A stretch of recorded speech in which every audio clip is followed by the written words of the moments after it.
Halo,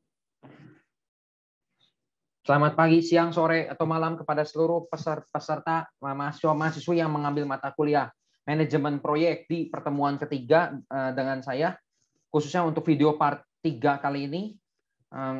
Serta kepada seluruh audiens atau peserta lainnya yang ingin untuk mempelajari tentang materi dari saya, bersama tentang ini ya, berkaitan dengan video yang diupload di channel YouTube Universitas Universal. Saya akan melanjutkan materi berkaitan dengan beberapa aspek, yakni cara pandang manajemen proyek, lalu kemudian langkah-langkah penyelesaian manajemen proyek, tingkat strategi yang ada di dalam pemanfaatan project management, ya, dan yang terakhir adalah berkaitan dengan hierarki perencanaan bisnis serta operasi dan proyek operasi atau operation management dan project management. Oke, sekarang kita langsung saja masuk ke slide-nya.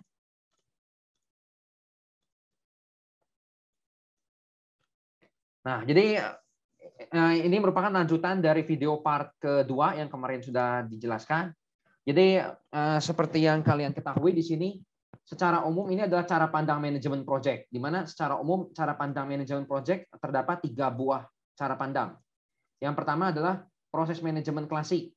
Ya, proses manajemen klasik terdiri dari 4 aspek, yakni plan, organize, implement, dan control. Sebenarnya ini sudah saya jelaskan di perkuliahan kita yang di pertama atau kedua ya, bagi mahasiswa yang mengambil mata kuliah ini, gitu ya. Jadi 4 di sini itu berarti berkaitan dengan planning, organizing, implementing, dan control, gitu ya. Nah, planning itu apa? Planning itu adalah merencanakan ya. Jadi planning ini adalah membuat rencana, gitu, atau menyusun perencanaan. Nah, itu menyusun perencanaan termasuk ke dalam planning. Lalu kemudian organize. Organize itu apa? Organize ini adalah mengorganisasi, gitu ya. Mengorganisasi itu apa? Mengatur, gitu ya, bukan mengatur, menjalankan ya, menjalankan rencana. Mengorganisasi atau menjalankan rencana yang udah direncanakan. Jadi lebih ke pemanfaatannya. Lalu kemudian implement berkaitan dengan leading. Ya, leading atau melakukan kepemimpinan dari suatu beberapa pihak-pihak atau teknisi-teknisi tertentu untuk menjalankan suatu proyek yang baik, gitu ya. Dan yang terakhir diakhiri oleh kontrol. Kontrol itu apa? Kontrol di sini adalah pengendalian. Jadi dia terbagi oleh 4 ya, dari perencanaan, organisasi, pengimplementasi hingga pengendalian di akhir. Ya, jadi kurang lebih seperti itu. Nah, pengendalian itu tahap apa? Ya, tahap untuk memastikan supaya semuanya berjalan dengan baik. Jadi ketika ada penyimpangan, itu bisa segera langsung diatasi sehingga dapat dikembalikan ke dalam kondisi perencanaan yang lebih baik. Jadi ketika kontrolnya itu tidak sesuai, ya, setelah dikontrol tidak sesuai, lalu kemudian akan dilakukan namanya revisi, gitu ya. Revisi atau perbaikan. Jadi akan dilakukan perbaikan atau revisi berulang supaya nanti planning yang akan dijalankan dapat beraktivitas dengan baik, gitu ya. Nah, lalu di samping proses manajemen yang harus mengikuti 4 tahap yang merupakan tahap utama dalam siklus manajemen secara umum ya, khususnya berkaitan dengan manajemen project. Nah, lalu berikutnya di sini ada juga beberapa aspek siklus hidup di dalam mereka. Yaitu yang pertama adalah germination ya. Germination, growth. Germination itu apa? Germination ini adalah muncul ya. Jadi tahap project muncul atau baru berdiri. Jadi ketika kita ingin menjalankan suatu proyek, misalkan proyek saya mau mendirikan proyek instalasi pengolahan air minum. Nah, itu kan pasti ketika proyek itu baru berdiri, pasti itu namanya tahap germination atau istilahnya dia persiapan, ya, tahap awal. Nah, lalu berikutnya setelah germination selesai, dilanjutkan oleh growth. Growth di sini itu apa? Growth di sini itu adalah termasuk ke dalam tahap pertumbuhan. Gitu ya. Jadi tahap pertumbuhan. Jadi yang pertama germination, project baru, lalu dilanjutkan oleh pertumbuhan. Nah, setelah tahap pertumbuhan selesai, dilanjutkan ke maturity. Nah, maturity ini apa? Maturity ini adalah tahap pematangan, gitu ya. Pematangan. Di mana suatu proyek yang sudah berjalan, nah lama-lama kan dia pasti akan berkembang ya. Maksudnya di dalam istilah influence, misalkan influence-nya debitnya meningkat, gitu kan, dan lain-lain sebagainya. Nah, jadi kalau misalkan kita lihat, ya, itu kan di sana banyak faktor-faktor yang mempengaruhi gitu ya, dari aspek influen dan lain-lain. Nah, berarti kan di sana berarti kan proyeknya semakin lama semakin banyak kan, semakin banyak dan berkembang. Nah, itu di sana dikenal dengan istilah growth ya, atau tahap pertumbuhan. Lalu kemudian setelah tahap pertumbuhan atau growth dilanjutkan oleh maturity. Maturity ini apa? Maturity di sini artinya adalah tahap pematangan gitu ya. Tahap pematangan itu maturity. Nah, lalu terakhir namanya suatu proyek ya pasti akan ada akhir. Nggak mungkin proyek itu dapat berjalan terus menerus. Pasti dia berakhir. Ketika dia berakhir, nah dia akan mengarah ke death. Death ini adalah tahap kematian. Jadi proyek itu sudah berakhir, sudah mati. Ya, jadi makanya ya namanya kematian itu bisa karena misalkan life cycle dari suatu proyek sudah berakhir.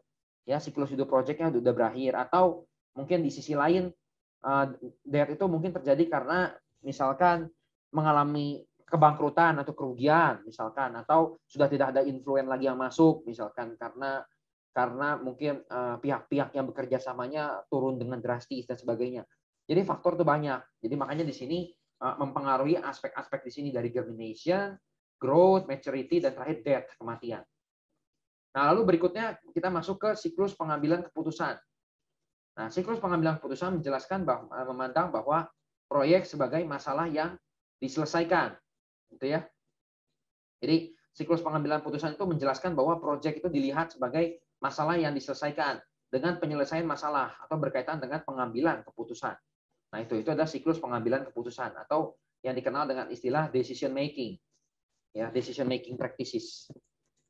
Nah, decision making practices ini menjadi suatu hal yang sangat krusial sekali khususnya bagi project manager atau manager project ya untuk menjalankan aspek yang tadi saya jelaskan ini ya, yang terdiri dari 4 aspek di awal. Mungkin ini di pertemuan pertama dan kedua juga sudah saya jelaskan kemarin kan.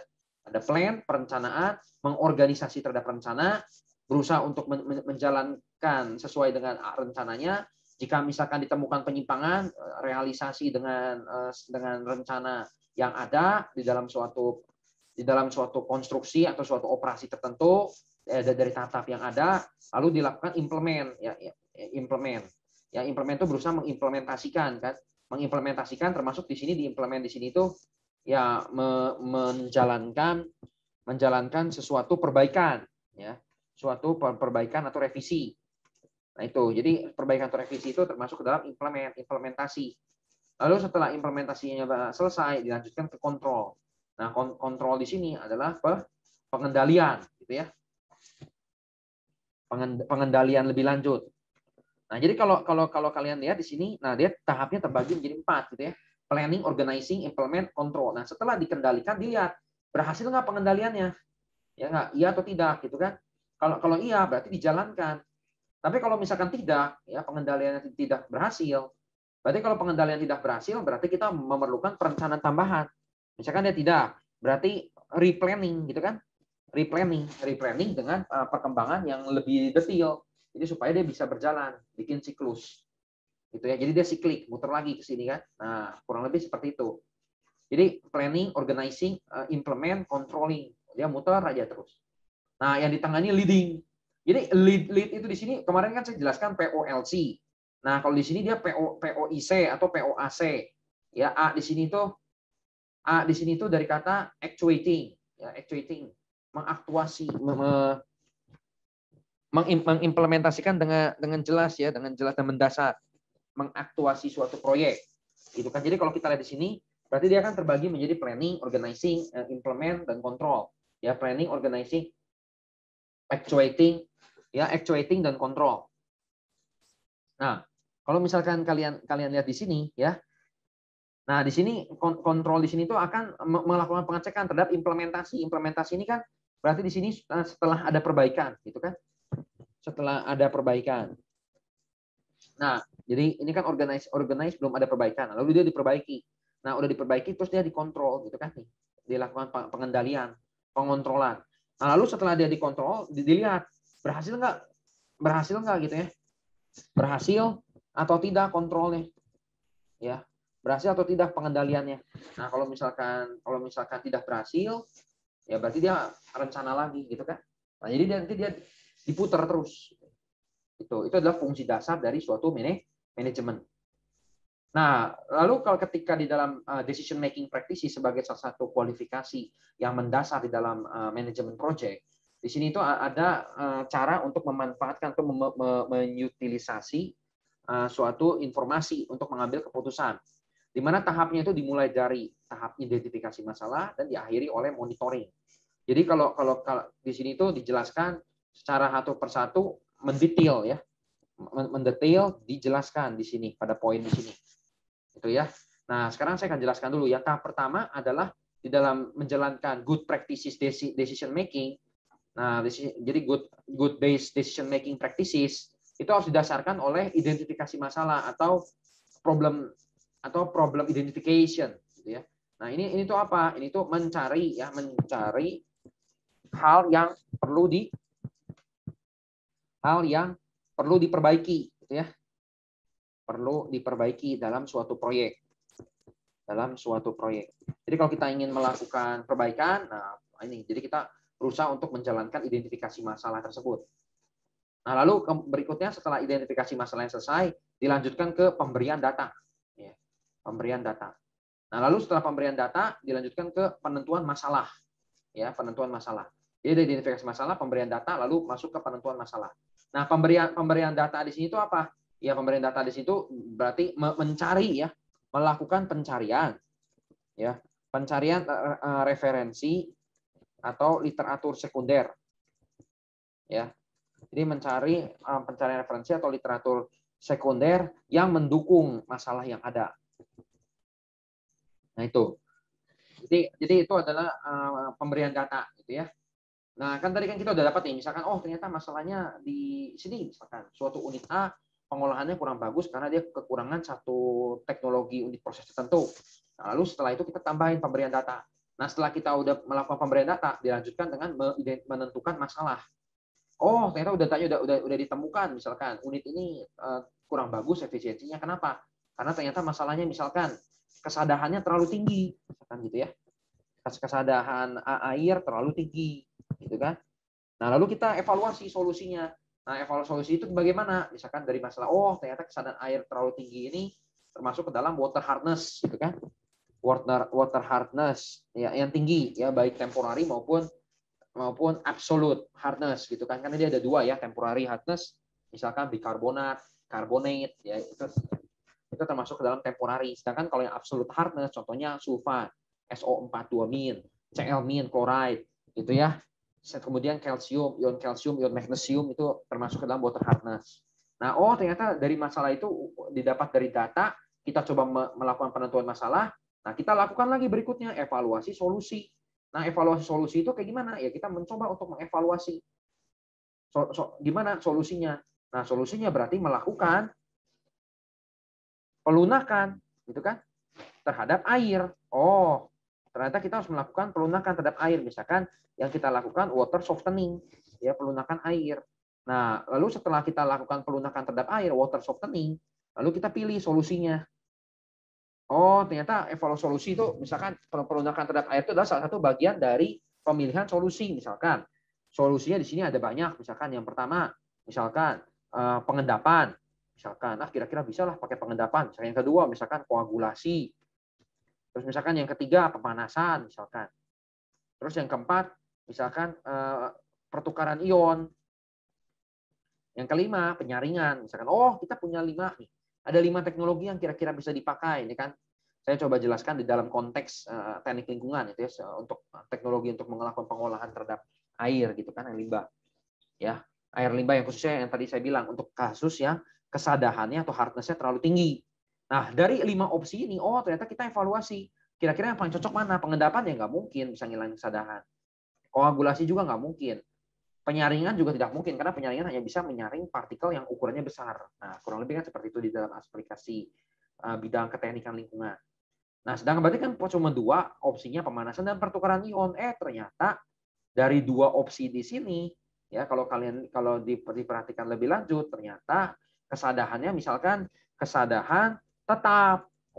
Jadi kalau kesadahan tetap, berarti yang lebih cocok adalah pertukaran ion atau ion exchange. Sedangkan di sini pemanasan, tidak bisa.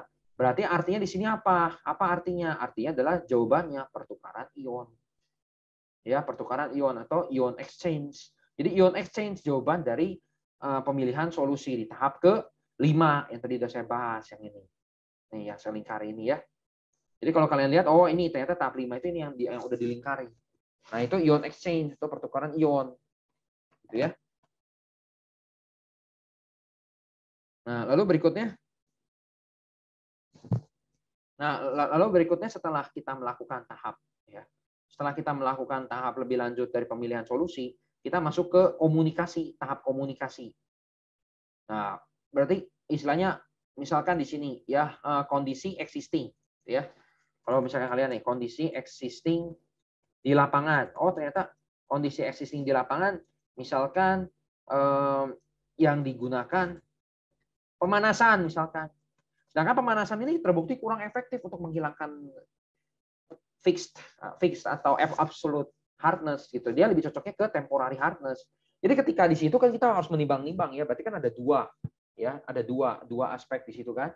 Nah, berarti kan istilahnya di sini kita pasti ternyata kita mencoba untuk memberikan sosialisasi atau mengkomunikasikan kepada teknisi-teknisi atau bawahan-bawahan kita, karena kita sebagai insinyur sebagai engineer kita mengkomunikasi bawahan-bawahan kita gitu kan. Nah, jadi kita mengkomunikasi bahwa teknologi yang paling cocok itu adalah pertukaran ion ke bagian ini. Nah, lalu berikutnya setelah dikomunikasi kita lakukan eksekusi terhadap rencana. Ya, kita eksekusi. Udah diinformasikan nih bagian teknisinya. Siap, setuju. Siap laksanakan. Nah, mereka langsung akan melakukan pelaksanaan. Ya, pelaksanaan dalam bentuk eksekusi. Eksekusi rencana. Nah, setelah rencananya dieksekusi, jalankan dengan baik, lalu mereka implementasi lagi. Nah, ternyata dieksekusi pertukaran ion. Ya, mereka menggunakan pertukaran ion. Nah, setelah pertukaran ionnya beres, diimplementasi pertukaran ion ini kira-kira bagaimana gitu ya. Nah, efektif atau tidak gitu. Nah, di samping menjalankan ini dilakukan monitoring di dalam implementasi ini. Implementasinya pelaksanaan ya. Kalau eksekusi kan dia baru mau persiapan. Jadi kalau ini pelaksanaan, tahap pelaksanaannya. Nah, monitoring di sini ini termasuk ke dalam pengecekan secara berkala gitu ya. Pengecekan secara berkala. Jadi dia dicek lagi. Jadi berulang-ulang ya. Berulang-ulang dilakukan pengecekan. Ya, pengecekan 1, pengecekan 2, pengecekan 3 gitu. Jadi konseptual ya, berputar. Nah, itu pengecekan secara berkala. Nah, itu disebut dengan istilah monitoring gitu ya. Monitoring ini adalah pengecekan secara berkala. Nah, lalu setelah tahap monitoringnya selesai, kita kembali lagi ke identifikasi masalah. Jadi kalau diputar di sini, berarti secara tidak langsung dia akan membentuk siklus ya, membentuk siklus. Nah, pengecekan secara berkala ini kita cek berhasil atau tidak. Ternyata dia udah permanen berhasil. Gitu ya. Jadi kalau kalian lihat misalkan di sini, dia permanen berhasil. Berarti kalau dia permanen berhasil ya udah, kita nggak usah stop aja sampai di sini stop. Tapi kalau misalkan dia belum berhasil, jadi kan tadi kan itu sampai sini kan. Nah, di sini kan sampai stop. Nah, stop jika sudah berhasil. Gitu kan? Sudah berhasil, stop. Nah, tapi kalau misalkan di sini jika belum berhasil, nah, berarti yang ini kan, jika belum berhasil. Nah, berarti kalau jika belum berhasil, berarti lanjutkan ke langkah identifikasi masalah, gitu kan? Lanjutkan lagi ke langkah identifikasi masalah. Ternyata selain water hardness nih ada nih masalah baru, misalkan masalah baru kadar ion logam tinggi, misalkan ion logam tinggi. Nah, ini kan masalah baru, gitu ya. Nah, lalu kita evaluasi lagi. Ternyata kadar ion logam tinggi itu bagaimana, gitu ya. Dari sini tuh solusinya bagaimana solusinya. Ya, dan seterusnya. Jadi kalau kita lihat berputar terus gitu ya. Siklik. Dari satu titik ke titik lain, muter lagi gitu kan.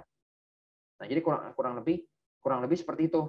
Jadi ini kalau kalian lihat, nah ini adalah metode dari bagaimana caranya memanfaatkan informasi dalam proses pengambilan keputusan atau decision making. Nah, lalu berikutnya, ini adalah langkah penyelesaian manajemen project berdasarkan aspek dari Bank Dunia ya. Jadi penyelesaian tahap-tahap manajemen project itu juga ada konseptual lainnya. Nah, di sini dibagi, misalkan tahap pertama, identifikasi. Lalu setelah kita identifikasi, kita melakukan persiapan terhadap data-data. Lalu setelah data-datanya kita persiapkan, kita kumpulkan, kita lakukan penaksiran data. Ya, penaksiran data ini berkaitan dengan interpretasi dalam matematik, gitu ya. Interpretasi data atau pengolahan data. Misalkan kalau kalian pernah dengar istilah statistika. Nah, di statistika kan sudah ada statistika deskriptif. Nah, dia kan di statistika deskriptif itu kan ada sebaran data itu disusun tabel frekuensi distribusi, dicek apakah dia normal atau tidak, kurang lebih kayak gitu kan. Nah, lalu dari situ diuji apakah data tersebut memiliki pengaruh berdasarkan perubahan dari variasi yang ada. Perlakuan variasi itu mempengaruhi perubahan dari datanya atau tidak, berpengaruh atau tidak. Nah, itu semua. Ya, nanti lalu dari tahap yang berkisar dengan statistika tadi, dari deskriptif yang dijelaskan dengan inferensial, nah lalu dia melanjutkan ke pemilihan solusi terhadap proyeknya. Nah, lalu setelah pemilihan solusi terhadap proyek beres, dia dilanjutkan lagi oleh negosiasi dan mobilisasi organisasi proyek. Ya. Jadi dia berlanjut ke nego dan mobilisasi. Lalu setelah negosiasi beres, dia masuk ke implementasi. Nah, implementasi itu apa? Implementasi ini adalah apa?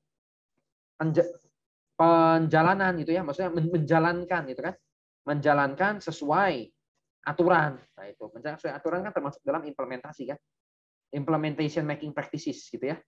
Nah lalu setelah implementasi beres, dia berlanjut ke operasi, kegiatan operasi, lalu terakhir di review project tersebut. Sama. Jadi kalau yang tadi kan terakhirnya monitoring ya, awalnya identifikasi masalah. Nah, terus nanti udah identifikasi masalah, terus pengumpulan data, udah pengumpulan data, perumusan masalah lagi, gitu kan? Nah, terus udah perumusan masalah lagi, evaluasi lagi solusinya dari sekian evaluasi solusi, lalu kita melakukan pemilihan. Udah pemilihan kita komunikasi, udah komunikasi mereka melakukan evaluasi, implementasi di lapangan, lalu terakhir monitoring. Jadi dia bentuknya siklus berputar terus, gitu ya. Nah, lalu selain di sini juga ada lagi ya, ini terdapat 3 buah tingkat strategi. Ya, jadi kalau kalian lihat secara umum itu ada 3 strategi, yaitu integratif, strategis, dan taktis. Ya, integratif di sini tuh termasuk ke dalam apa? Integratif di sini termasuk ke dalam level 1 atau level pertama. Itu termasuk ke dalam integratif. Lalu berikutnya setelah tahap integratif beres dilanjutkan oleh tahap strategis. Tahap strategis termasuk ke dalam level 2 atau tahap kedua. Lalu berikutnya setelah strategis dilanjutkan ke taktis. Taktis termasuk ke dalam level 3 atau ke-3. Jadi kalau kalian lihat di sini ini ada 3 tahap. Level 1 pertama integratif, kedua strategis, ketiga taktis. Jadi ini ada 3 tahap, 3 tahap dari strategi. Nah, kalau strategis itu termasuk ke dalam apa? Termasuk ke dalam menjelaskan tujuan, fasilitas, sumber daya, kendala, dan sistem. Nah, itu integratif. Ya. Jadi integratif itu tujuan dari suatu strategi, pelaksanaan suatu proyek atau strategi, lalu penentuan fasilitas yang dipakai, sumber daya yang dilibatkan, kendala, ya kendala ini masalah ya, masalah. Mungkin nggak ada masalah atau problem yang muncul di sana, ya problematik atau tidak, dan sistem juga. Nah itu integratif. Lalu berikutnya selain integratif lanjut ke strategis. Nah kalau strategis itu level kedua. Dia lebih berkaitan dengan anggaran ya, anggaran biaya, desain, sistem sasaran dan sebagainya. Lalu yang terakhir taktis. Kalau taktis itu untuk mencapai tujuan ya. Mencapai tujuan yang ditentukan. Nah, jadi mencapai tujuan yang ditentukan dinamakan dengan taktis ya. Taktis atau operasi.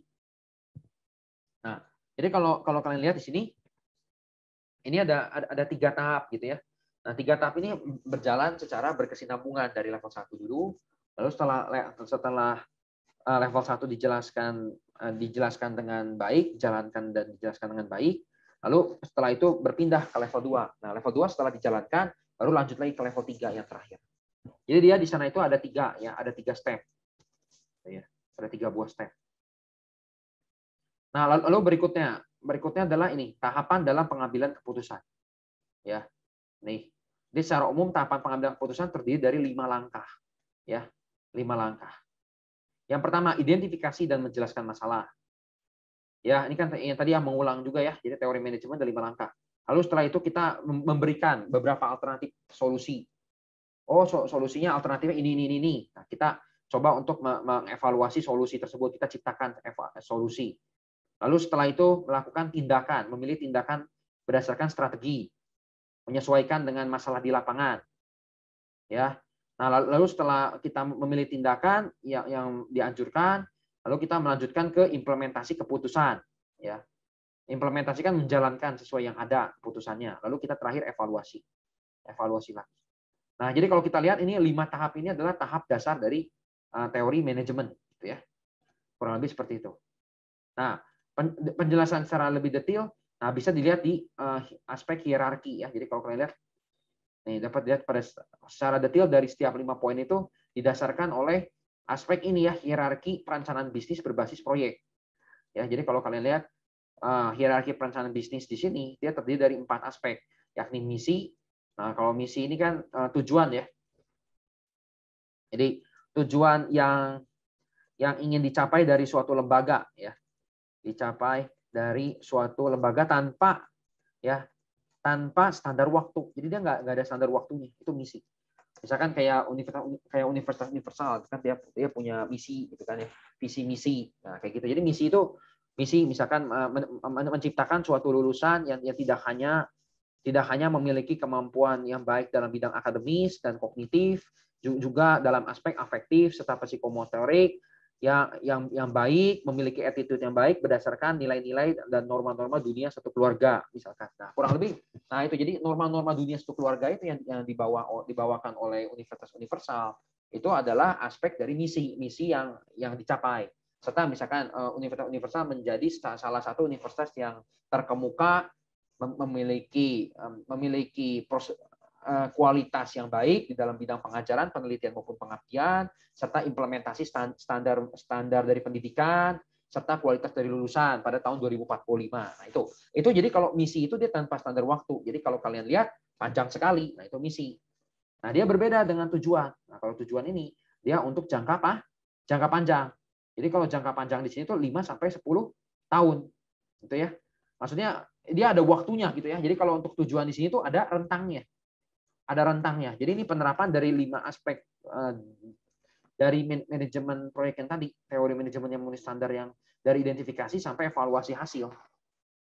Nah, lalu di sini ini kan tujuan ya. Jadi kalau tujuan itu di sini ada rentang. Misalkan tujuannya dia tiap 5 tahun sekali atau 10 tahun sekali tujuan. Nah, lalu setelah tujuan masuk ke strategi. Nah, kalau strategi itu untuk jangka menengah ya. Nah, itu strategi jangka menengah. Ya. Kalau tadi kan tujuan jangka panjang. Kalau ini jangka menengah. Kalau yang misi ini jangkanya tanpa standar waktu. Bahkan sangat panjang sekali, namanya juga tanpa standar waktu. Berarti dia akan bisa mendekati infinite gitu kan. Infinity. Gitu ya. Jadi ya tidak terbatas gitu ya. Waktunya tidak terbatas ketika kita menjalankan misi.